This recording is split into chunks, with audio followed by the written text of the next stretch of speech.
नमस्कार दोस्तों, कहानी को अंत तक जरूर सुने। जादुई पेंसिल। एक गांव में कुशल नाम का एक लड़का रहता था जो कि बहुत गरीब था, लेकिन उसे चित्र बनाने का बहुत शौक था। वह लकड़ी की सहायता से मिट्टी का बहुत ही सुंदर चित्र बनाता था। उसके पास पेंसिल और कागज खरीदने के लिए भी पैसे नहीं थे। एक दिन एक बूढ़ा आदमी उसके सामने आया। उसने कुशल को एक पेंसिल दी और कहा कि तुम इस पेंसिल के केवल गरीब लोगों के लिए ही चित्र बनाना, और अगर कभी मेरी ज़रूरत पड़े तो तुम इस पेंसिल की सहायता से ही मुझे बुला सकते हो। यह कहकर वह बूढ़ा आदमी गायब हो गया। इसके बाद कुशल ने एक आम का चित्र बनाया तो वह असली आम में बदल गया। इससे कुशल को पता लग गया कि यह कोई साधारण पेंसिल नहीं है बल्कि जादुई पेंसिल है। फिर उसने अपने परिवार के लिए कुछ अच्छे कपड़े बनाए और खाने की वस्तुएं बनाई।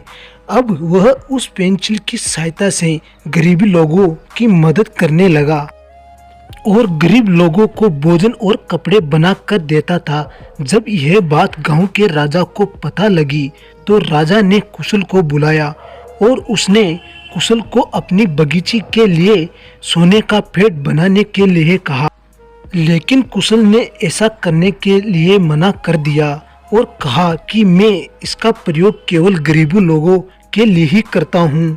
आप तो पहले से ही बहुत अमीर है। यह सुनकर राजा को गुस्सा आया और उसने कुशल से वह पेंसिल छीन ली और खुद ही चित्र बनाने लगा, लेकिन उससे कुछ नहीं हुआ। इसके बाद उसने वह पेंसिल वापस कुशल को देकर चित्र बनाने को कहा और बोला कि अगर तुम चित्र नहीं बनाओगे तो तुमको जेल में डाल देंगे। इस पर कुशल को बूढ़े आदमी की याद आई। उसने बूढ़े आदमी का चित्र बनाया जिससे बूढ़ा आदमी प्रकट हो गया। उसने राजा को समझाया कि यह पेंसिल कुशल को केवल गरीब लोगों की मदद के लिए मिली है। यदि इससे वह किसी भी अमीर व्यक्ति के लिए चित्र बनाएगा तो वह असल वस्तु में नहीं बदलेगी। इससे राजा को यह बात समझ में आ गई और अपनी गलती का एहसास हो गया, तो उसने कुशल को उपहार देकर छोड़ दिया।